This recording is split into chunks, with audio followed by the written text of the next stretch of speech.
लगभग 6 महीने से जेल में रहने के बाद फाइनली अब सोनम वांगचुक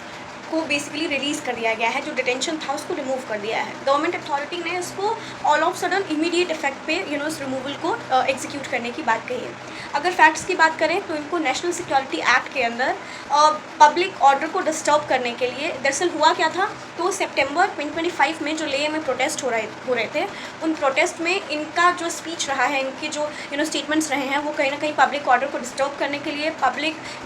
को एज अ होल डिस्टर्ब करने के लिए जो है वो और ज़्यादा प्रेरित किया, ऐसा माना गया कि और इन्फ्लुएंस किया इनके स्टेटमेंट्स ने और इन्फ्लुएंस किया, और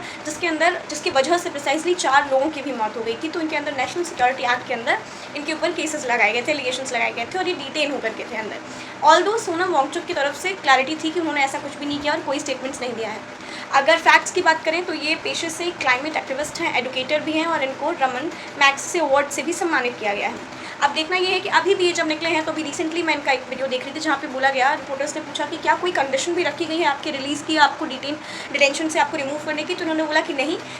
ये प्योरली अनकंडीशनल रिमूवल है, किसी भी तरीके की कोई कंडीशन जो है वो नहीं रखी गई है, ना ही कोई ऐसा चीज़ें बोली गई हैं कि आपको डिटेन, हाँ एक सेट है, एक प्रोसेस है, उस प्रोसेस के अंदर आपको रहना है, बाकी जो डिटेंशन है वो कम्प्लीटली अनकंडीशनल है। बाकी अगर आप ये जानते हैं कि सोनम वांगचुक से रिलेटेड एक मूवी बनी थी, दरअसल इनसे प्रेरित होकर के, इनके कैरेक्टर से प्रेरित होकर के बॉलीवुड की एक मूवी भी है, अगर आप उसका नाम जानते हैं तो do let us know in the comment section. Thank you for watching, stay connected.